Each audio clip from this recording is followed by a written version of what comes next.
दोपहर का टाइम था और वो अपने मजे में अपनी धुन में गाड़ी चला रहा था। आगे एक पुल था जिसके नीचे नदी थी। जब वो आदमी पुल क्रॉस कर रहा था तो अचानक उसको लगा कि गाड़ी चलाने में कुछ दिक्कत हो रही है, कुछ प्रॉब्लम आ रही है। उसको अंदाजा हो गया था कि गाड़ी का कोई ना कोई टायर तो पंक्चर हुआ है। उसने उसी वक्त गाड़ी साइड पे लगाई, उतर के देखा कि लेफ्ट साइड का पीछे वाला टायर पंक्चर हो गया। अब वो बंदा थोड़ा परेशान कि इतनी तेज धूप में मुझे टायर बदलना पड़ेगा। खैर जो भी कर लो, टायर तो चेंज करना ही पड़ेगा। उसने गाड़ी में से जैक निकाला, जैक को फिट किया, उसके बाद टायर के बोल्ट्स खोले और उनको एक साथ साइड में रख दिया। अब वो टायर को निकालने लगा। उसने जोर लगाया, झटके से पीछे खींचा। इसी दौरान उसका पाँव बोल्ट्स पे लगा और चारों बोल्ट नदी में गिर गए। अब वो बंदा भयंकर वाला परेशान, टेंशन में, स्ट्रेस में। अब क्या होगा? अब मैं टायर नहीं चेंज कर पाऊंगा, मैं कैसे आगे बढ़ूंगा, मुझे जहां पहुंचना है कैसे पहुंचूंगा, कितना लेट हो गया हूं, इतनी गर्मी में कोई दूर दूर तक नहीं है, मैं किसी से मदद भी नहीं मांग सकता। शिट यार, ये कहां फंस गया, क्या हो गया? अब वो निराश होकर खड़ा, उसकी सोच काम नहीं कर रही, क्योंकि जब भी वो सोचने बैठता है उसको एक ही बात बार बार याद आती है कि सारे बोल्ट नीचे गिर चुके हैं और वो आगे नहीं जा सकता। अब ये बंदा परेशानी में साइड में खड़ा, काफी देर निकल चुकी है। अब सामने से उसको नजर आता है एक किसान आ रहा है।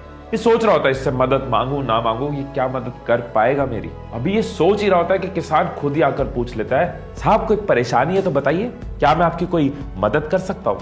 वो आदमी जो कि पहले से ही परेशान है, गुस्से में बोलता है, मेरा टायर पंक्चर हो गया, स्टेपनी लगाने लगा, बोल्ट नदी में गिर गए, आसपास कोई मैकेनिक नहीं है, तू भी क्या मेरी मदद करेगा? वो किसान समझ गया कि गर्मी और परेशानी की वजह से ये बंदा गुस्से में है। किसान मुस्कुराता है और कहता है कि साहब यहाँ से 10 किलोमीटर दूर एक मैकेनिक है जिसके पास आपको गाड़ी का सामान मिल जाएगा, और वहां जाने के लिए आप एक काम कर सकते हो, आप अपनी गाड़ी के बाकी के तीनों टायर का एक एक बोल्ट निकालकर इस टायर में लगा लो और फिर धीरे धीरे गाड़ी चलाकर वहां तक चले जाओ, आपका काम हो जाएगा। वो आदमी हैरान रह गया, उसका गुस्सा एकदम शांत हो गया। कहता, भाई साहब, जिस प्रॉब्लम से मैं आधे घंटे से जूझ रहा था, इसने कितनी आसानी से उसका सोल्यूशन दे दिया। उसने किसान को बोला, सॉरी यार, मैं गुस्से में था, लेकिन तुझे इतनी जल्दी सोल्यूशन कैसे मिल गया? पहले भी ये प्रॉब्लम हुई थी क्या कभी तेरे साथ? किसान मुस्कुराया और कहता है, ऐसा कुछ नहीं है, एक ही फर्क है, एक ही फर्क है कि आप उस परिस्थिति में अपनी परेशानी के बारे में सोच रहे थे, मैं उसी परिस्थिति में हल के बारे में सोच रहा था। सो दोस्तों, यहां तो आप प्रॉब्लम ओरिएंटेड हो सकते हो या फिर सोल्यूशन ओरिएंटेड हो सकते हो। या तो प्रॉब्लम आते ही परेशान होते रहोगे, प्रॉब्लम के अलावा कुछ देखेगा नहीं, परेशानी की वजह से कुछ सोच नहीं पाओगे। लेकिन अगर आप सोल्यूशन ओरिएंटेड हो तो आप सोल्यूशन की तरफ फोकस करोगे, आपका दिमाग हल ढूंढने में जाएगा, ना कि परेशानी ढूंढने में। जब महाराणा प्रताप की सेना में अकबर की सेना के मुकाबले हाथी कम थे तो उन्होंने अपने घोड़ों के आगे नकली सूंड लगा दी कि हाथी उनको अपना समझ के मारे ना। उन्होंने प्रॉब्लम पे फोकस नहीं किया कि हाथी कम है, उन्होंने सोल्यूशन पे फोकस किया, घोड़ों को हाथी बना दिया।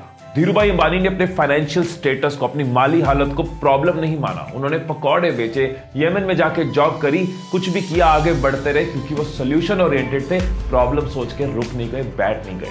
महात्मा गांधी, भगत सिंह, चंद्रशेखर आजाद, सुभाष चंद्र बोस और ऐसे कई नाम, इन लोगों ने प्रॉब्लम पे फोकस नहीं किया, हम तो गुलाम हैं, हम तो स्लेव हैं, गुलामी में रहना पड़ेगा। इन्होंने सोल्यूशन पे फोकस किया कि कैसे देश को आजाद कर सकते हैं। एक और नाम जो मैं आपको बताना चाहूंगा, जिसकी आवाज मैं अभी से सुन पा रहा हूं, वो है तुम।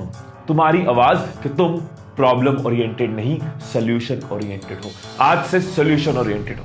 प्रॉब्लम्स हर जगह आएंगी, बिजनेस में आएंगी, पढ़ाई में आएंगी, रिलेशंस में आएंगी, लेकिन जो लोग प्रॉब्लम ओरिएंटेड होते हैं उनको परेशानी के अलावा कुछ नहीं दिखता, परेशानी की वजह से दिमाग चलता नहीं, हिम्मत और टूट जाती है। लेकिन जो लोग सोल्यूशन ओरिएंटेड होते हैं वो सीखते हैं, आगे बढ़ते हैं, सोल्यूशन पे फोकस करते हैं, हल पे फोकस करते हैं और हिम्मत और जुड़ जाती है। वो संजू मूवी में गाना था ना, इन गर्दिशों के बादल पे चढ़ के, वक्त का गिरिबान पकड़ के, पूछना है जीत का पता, कर हर मैदान फतेह। अगर आपको भी हर मैदान को फतेह करना है तो ये बात याद रखना कि आपको प्रॉब्लम ओरिएंटेड नहीं, सोल्यूशन ओरिएंटेड बनना है।